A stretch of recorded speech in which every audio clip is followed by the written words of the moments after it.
I'd like to begin the remarks with very solemnly acknowledging the tremendous loss of Prime Minister Shinzo Abe-san, and to commemorate his life of service, his life of service to Japan, his life of service to Congress, and to mourn his tragic death. And so, ladies and gentlemen, a brief moment of silence in memory of Prime Minister Shinzo Abe-san.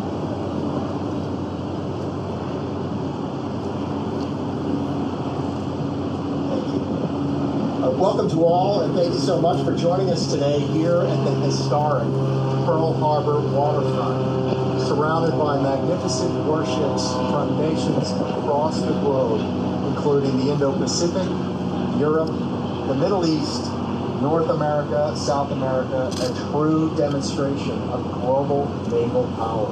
Behind me, you see the magnificent flags of the Philippines, Republic of Korea, Mexico, and India, just to name a few. 26 of the nations participating in Rim of the Pacific 22.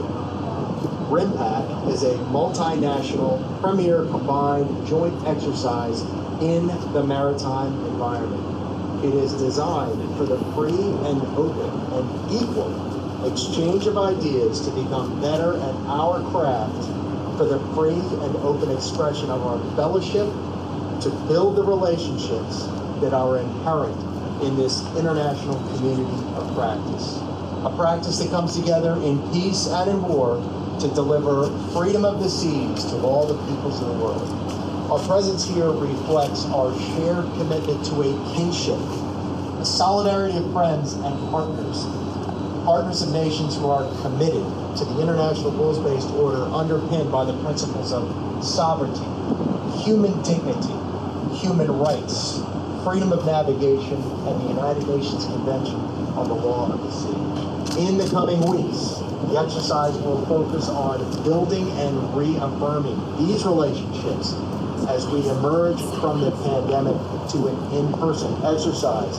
We're very excited to renew our ties with these worldwide partners. This RIMPAC will highlight recent advances in the integration of unmanned capabilities in the maritime environment and allow the combined force to practice deployment in all domains, a joint force, including cyber and space. Before I turn it over to my good friend, Vice Admiral Mike Boyle, I'd like to extend again our deepest condolences to the Abe family and to the people of Japan. Our hearts and our prayers are with you. Admiral Boyle is the commander of U.S. 3rd Fleet and the combined task force commander for this exercise, and he's here to tell you about RIMPAC 22. Thank you.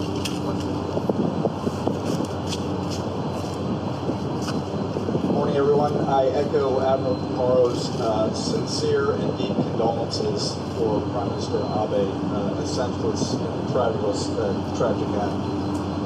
First of all, let me recognize the backdrop for this morning with the Philippine Navy's Antonio Luna and rock ship Sejong the Great, which make for spectacular photographs. This is the 28th RIMPAC, this year back to what we would call normal, a post-COVID, or as we fight through COVID environment for RIMPAC, which makes us very happy. 26 nations, 38 ships, 4 submarines, 170 plus aircraft, 9 land forces, 30 unmanned systems, and over 25,000 people participating in this year's RIMPAC. What that tells me, that commitment made by our partners in the Pacific and around the globe is the commitment to a free and open Pacific. The motto for this year's RIMPAC is capable, adaptive partners. I like it. It's 3 quick words, but when I talk to people, I talk about being capable. Every one of these countries that sends a ship, that sends forces to RIMPAC, they are extremely capable.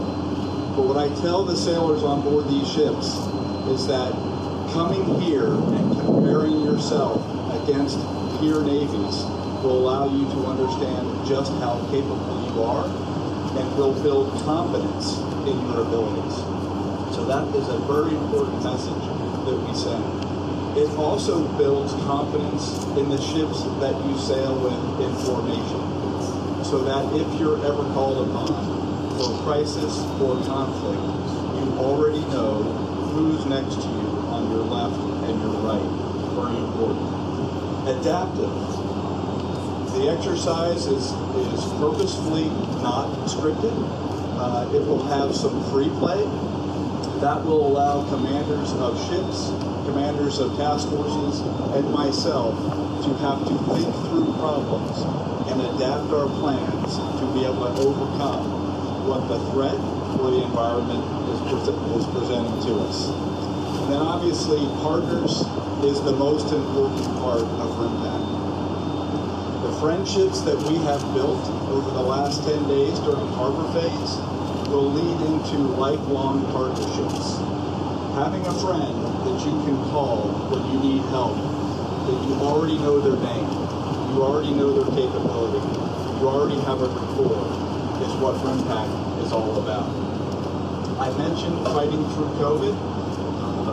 Fighting through COVID does not mean we are going to ignore COVID. All of the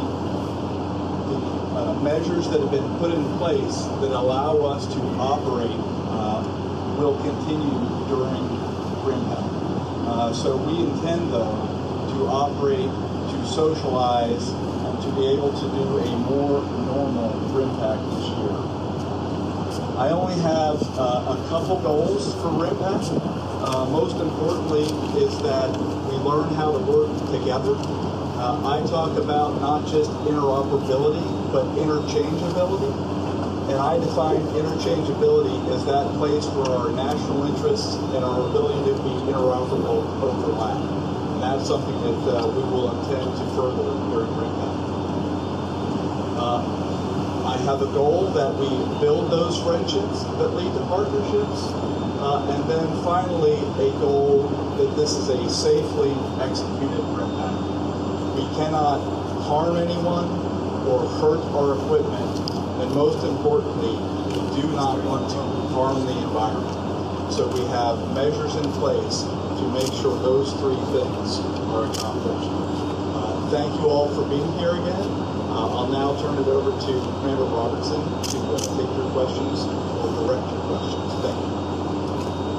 Thank you very much, sir. As we move to questions and answers, I would ask again that when called, you limit yourself to one question and a related follow-up question out of respect for your fellow journalists. Megan Eckstein, Defense News. Hi, good morning, gentlemen. Thank you so much for being here. I know in the past, RIMPAC has been sort of a test bed for experimentation, and I wondered if you could walk through some of your priorities this year as it relates to experimentation and anything you might like to highlight that's happening. Thank you for the question. There are over 30, nearly 40 experiments happening during RIMPAC. I think the key areas where new and exciting experimentation has to do with the unmanned platforms that I mentioned. Multiple unmanned platforms from multiple nations, and integrating those platforms into what would be a more normal force, what has historically been kind of rudimentary or basic RIMPAC events, is one of the most prime examples. And that includes all the way from low-end humanitarian assistance up to high-end warfighting, where we will experiment with integrating joint and combined fires.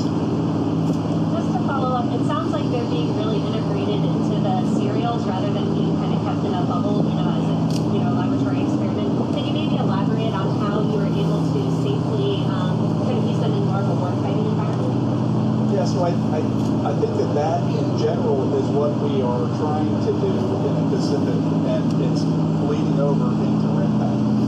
So bringing our partners into that same sense that everything we do is a rehearsal for operations that we might be called to do. And so integrating experiments, you always have to build a little bit of a bubble to maintain the safety, especially in the live fire events. But having them directly relate to an operational effect allows the sailors and Marines to understand how this capability will someday make them more lethal on the battlefield. Okay. Nicholas from TVBS.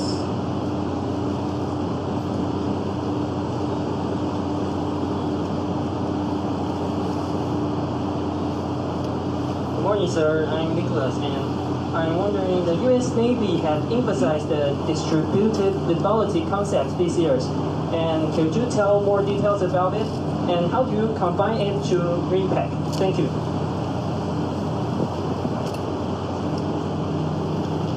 So, the simple concept of distributed lethality is that every platform has capability to be lethal, as opposed to a centralized lethality that is protected by the rest of the force.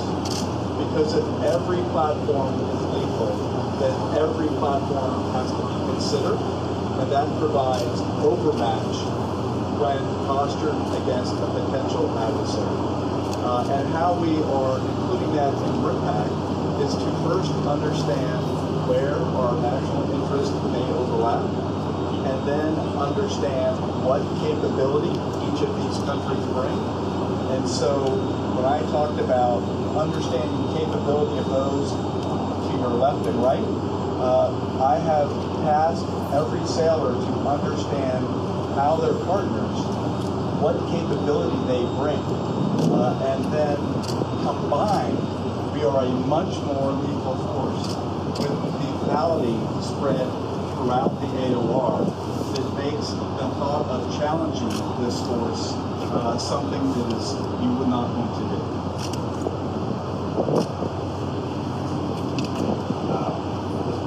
Kim Jong-jun, CBS. Good morning, Admiral. I'm Kim Hyung-jun from the Korean broadcast CBS.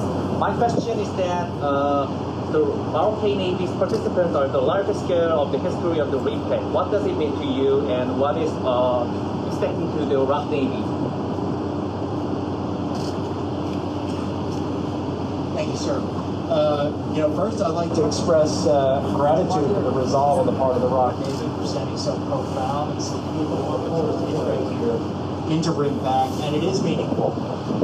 It's meaningful because it demonstrates the commitment of this vibrant society and vibrant and rising economy to participate in the international rules-based order and be part of this solidarity of nations throughout the Indo-Pacific.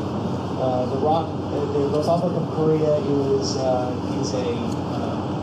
profound and vibrant power who are more and more contributing to the international rules-based order beyond its own waters, and it's with tremendous gratitude that the community of nations receives that partnership and that teamwork. In addition to Squid Game, Minari, and all the great media that Korea produces as well. It's a joke. Okay, this is a follow-up, and Iraq Navy's Rear Admiral Officer, Admiral Ansami, gets the commander of the CTF 176 of the ESG. It's not the first time that Korea Navy Admiral gets to take responsibility of the ESG, but Iraq Navy is the first time. What does it mean to you, and what is your impression of that? Well, it's very meaningful because the Iraq Navy is a very capable Navy, very capable of executing operations beyond its own shores as well as for its own defense. And so bringing the intelligence, the intellect, the operational acumen of the Iraq Navy in with the rest of the community of nations, it means that we're all able to exchange ideas, and then each Navy gets better with a free and open exchange among each other. And so bringing that excellence to bear along with all of us makes us all better as Admiral Ahn and his team learn things from other navies, and as other navies learn things from Admiral Ahn and his team. And we are most grateful for Iraq Navy's profound participation in this event. Thank you. Thank you so much. Kevin Nodell, Star Advertising.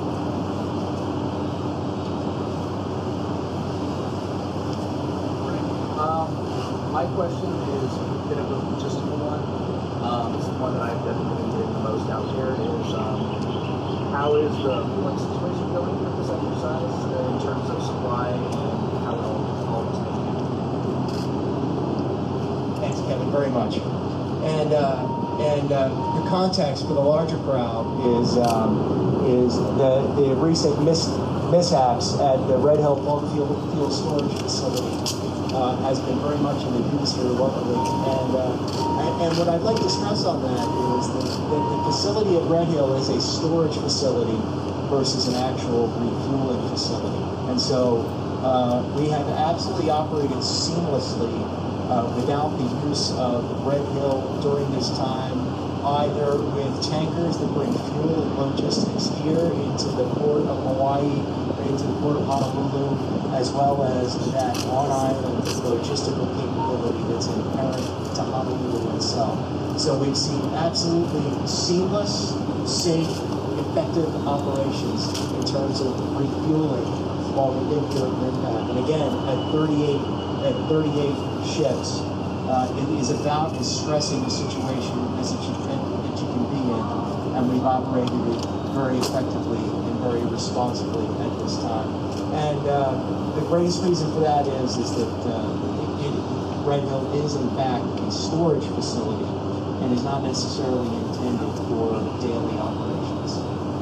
But it has been used to refuel. It has been used to refill the tanks that service the piers, the tanks here at Pearl Harbor and the tanks at Hickam.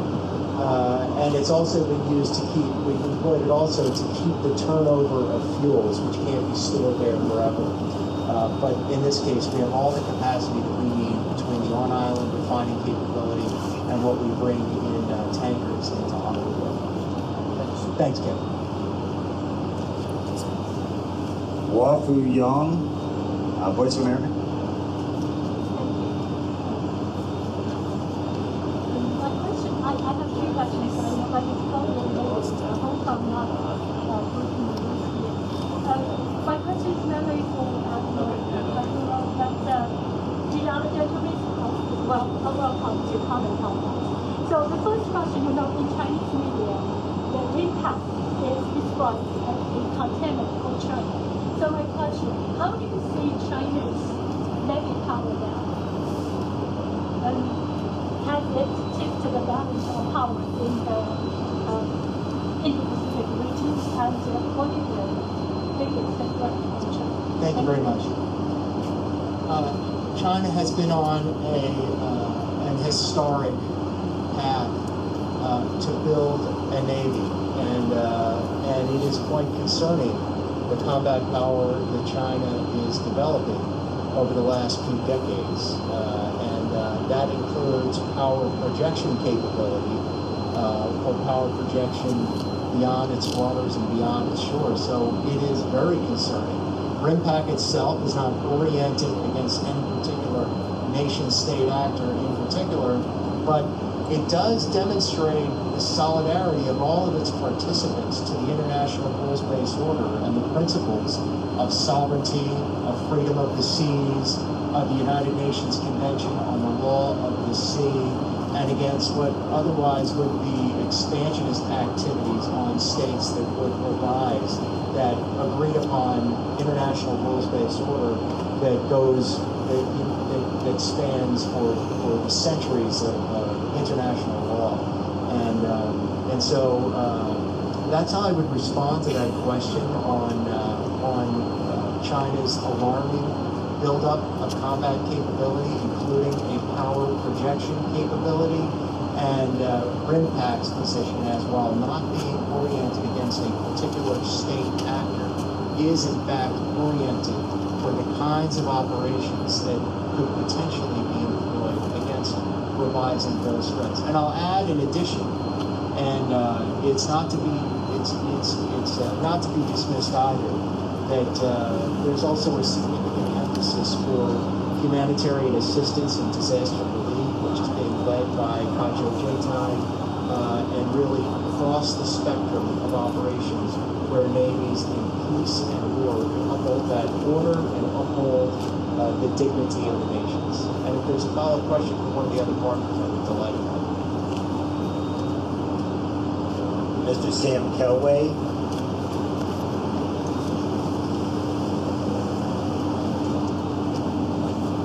Sam Kelway from One News, sorry, filming and a journalist as well.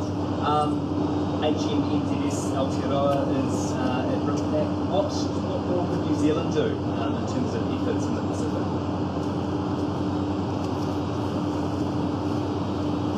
I appreciate that question, Sam, as a fellow Sam. I never ask more of sovereign nations. Each sovereign nation, each partner, comes as they are with respect to their own sovereign interests and what they can contribute. It happens that New Zealand shares the same values as the other 26 countries who are participating in RIMPAC. And we see New Zealand both in the elements of naval capability that can provide humanitarian assistance, disaster relief, say, in the Pacific Islands, to the warships themselves and the maneuver with the task force over the last year. We see that ability for New Zealand to join the community of nations in operations to be ready in the case that there's an operation that's required. And so rather than ask what other capabilities that New Zealand can bring to bear, and I see capabilities across the spectrum of military operations are inherent in the New Zealand forces. It's just that continued participation, that solidarity of nations and the exchange of ideas is what is most appreciated in RIMPAC, because the underlying theme of RIMPAC among the 26 nations is respect for each other's sovereignty, respect for each other's opinions, and then a desire to bring in what we can teach each other so that all of us can become more capable and more resilient. Thank you, Sam. Just a couple points to your question about Aotearoa. I was lucky enough to be the commander of naval forces in Korea just 4 years ago, and was at the keel lane of that ship. And already 4 years later, it's providing capability, and not just to RIMPAC, to Tonga. So an experienced humanitarian relief ship. They bring a lot of understanding of how to do those operations, which will help the rest of the navies who maybe don't have as much experience. And then down to Antarctica. So an understanding of working in diverse climates, which again, the Pacific is vast, so we're bringing that understanding. And then I think it also signifies, how global we are. I was at the keel lane at Hyundai Heavy Industries in Ulsan, South Korea. So just to see the connectivity that ship brings, also a first in class. So at first for RIMPAC, for New Zealand to bring that ship, at the same time, Australia's first in class supply. So 2 supply ships.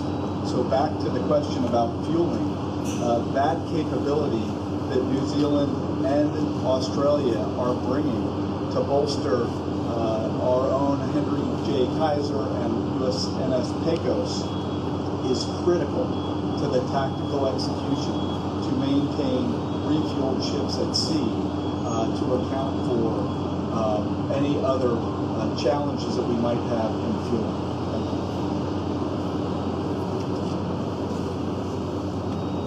Jung Dong-hun, MBC.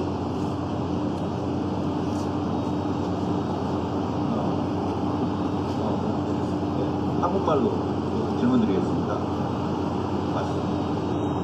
한국말로 질문드리겠습니다. 우리 함대 사령관님, 태평양 사령관님께 질문드리겠습니다. I'm going to ask a question in Korean towards the commander of the PCOM.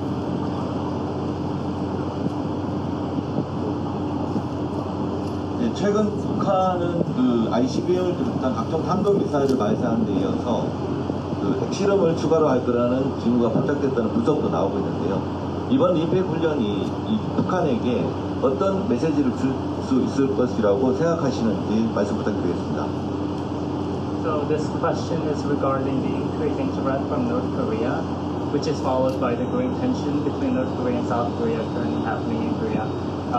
North Korea has been launching the ICBMs and other missiles lately, and then there's growing concerns of like coming up with the new nuclear weapons and stuff like that. So I'm wondering if this RIMPAC, I know you already said that having this training does not mean it's oriented towards any nation or specific threats, but is there any specific message or towards North Korea that this training contains or could deliver to?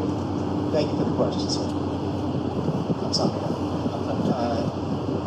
First, I'll say, while not oriented against any particular single nation state, between the amphibious operations, the live fire operations, the operations to deliver humanitarian assistance and disaster relief, looking across the range of military operations, it demonstrates just how critical maneuver from the sea is, prompt and sustained combat incident through operations at sea. And the range of partners, across North America, South America, the Indo-Pacific, Europe, the range of partners that are included in this exercise as well should also send a message of solidarity to any would-be actors that would upend the international rules-based order. And among those elements of the international rules-based order, in addition to the concepts of sovereignty, are also the prohibitions on the use of weapons of mass destruction as well. And I think any revisionist powers that would hold the world at risk with these weapons of mass destruction, nations of the world that would try to change their borders by force, anybody that would recognize themselves in that should see RIMPAC as an expression of this solidarity of a coalition that would be built that would look to thwart behavior such as that. 감사합니다. 감사합니다. Wyatt Olson, Stars and Stripes.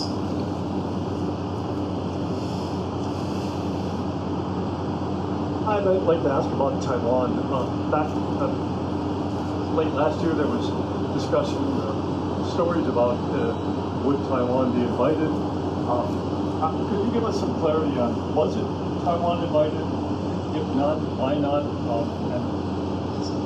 Wyatt, forgive me, that's above my pay grade. The decision was a policy decision on Taiwan's invitation. I will say that the Taiwan Relations Act of 1979 directs the department to assist Taiwan with defensive weapons as needed, and also directs the department to be ready to intervene if there would be an operation to Taiwan on force. And so the department is prepared for that operation itself, and so that's the clarity that is inherent in policy and is inherent in U.S. law and the U.S. Taiwan policy. To clarify, though, they were not invited, right? No, sir, they were not part of it.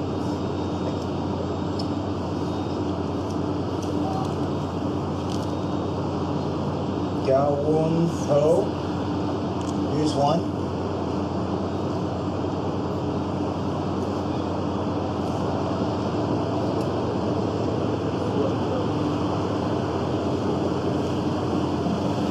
Hello, I'm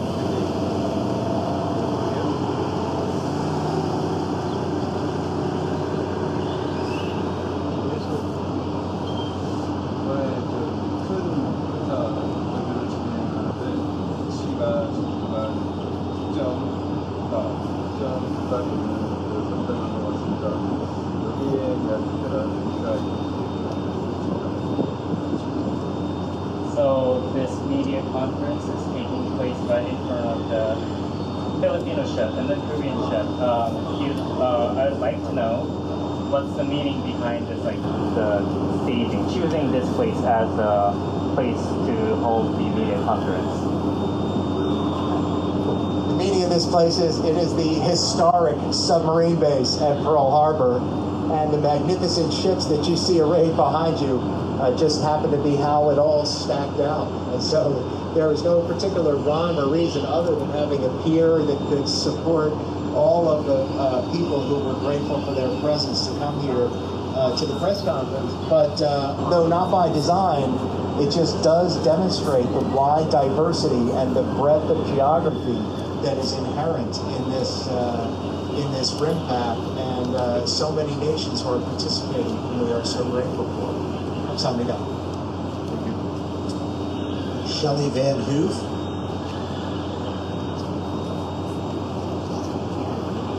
Good morning. I'm the Defense News for the Canadian Armed Forces. How does RIMPAC 22 differ from previous iterations, especially in a post-COVID environment? Yeah, I think it's very, very similar to previous iterations, except for we've learned a lot as we've worked through COVID on how we mitigate those in our daily routines. And daily routines means that we clean the handrails on ships frequently throughout the day. We maintain our social distance when we need to. If people have symptoms, they are quarantined. If people have been in close contact, they wear a mask. If there is any type of spike on any of the ships, which we have not seen, and we hope not to, then we can increase the mitigations. But we have been able to handle this RIMPAC just like we did in 2018, 2016, 2014. I think what has really changed has nothing to do with COVID, but it is that we are looking to integrate the force and be more adaptable, to force commanders and COs of ships to be thinking as their adversary is thinking. So less scripted, more dynamic, more challenging, a very capable opposition force that will present problems to the RIMPAC force that make them think through them and ultimately make us better. We have made it all the way through, almost, the social events of Harbor Phase. And I say social, included in that are training events to ensure the safety of our people, our equipment, and the environment. And COVID has been kept at bay, consistent with what we've seen in the local community. Did I answer your question? Can you expand upon the training value of working in a multinational environment? Yeah, so I would say the strategic value we have touched on. Together, like-minded forces can present more of an overmatch, more deterrence, more capability in more area throughout the AOR.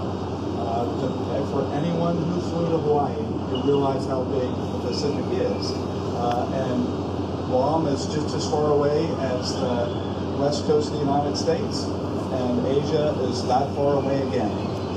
And so we can't do, no one country can present the capability, the posture that is required.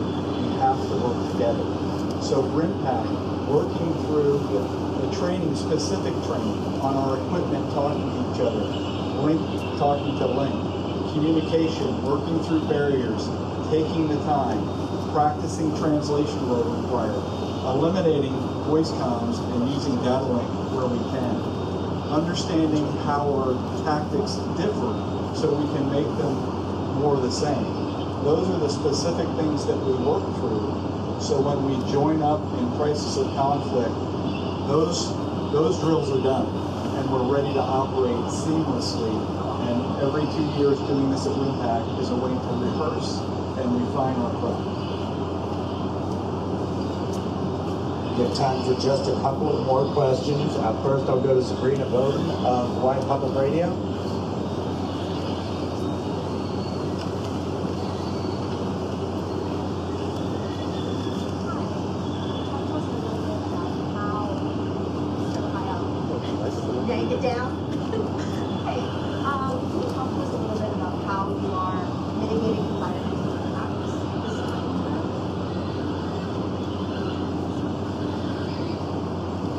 So first I'll say that there is a thing called the Hawaiian Islands and Southern California Training Environmental Impact Statement.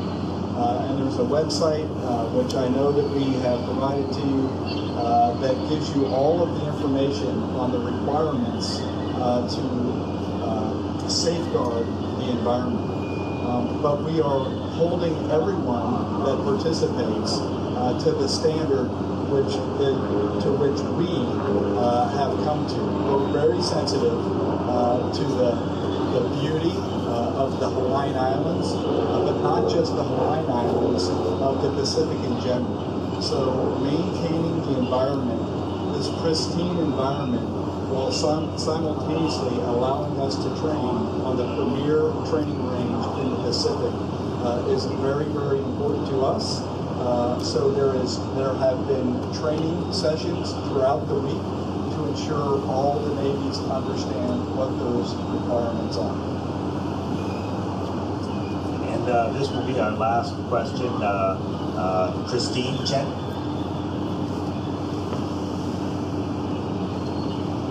Good morning, I'm Christine Ying Chen. I'm with the EBC News from Taiwan. I guess somebody took my question about Taiwan earlier, so I have a follow-up. As Commander Paparo has just mentioned, the RIMPAC is about deliver open and free ideas. And I believe Taiwan, that's what Taiwan is all about, free, open, and democratic. And also, we share same ideas and national interests with the U.S., as well as many participants of the RIMPAC. So my question is, what criteria do you think Taiwan should have in order to be invited to the RIMPAC, maybe in 2 years or in the near future? Thank you. First, I'd like to wholeheartedly agree with you on the vibrancy at the democratic institutions in Taiwan, and a tremendous admiration for what Taiwan is and what it will continue to be and what it will continue to grow into. And I think the criteria are purely political and they're held at a policy level. And so I don't believe that it's a matter of reaching a particular threshold of democracy, open ideas, and what it can contribute. I believe Taiwan is also at the zenith of human civilization and growing higher all the time. And so I think in the end it's a matter of the political environment, and it is a sensitive political environment. The U.S. does have bilateral relations with Taiwan spanning for a long time, and it is a profound relationship that the United States values very much. Do you think the political environment matter can be solved one day?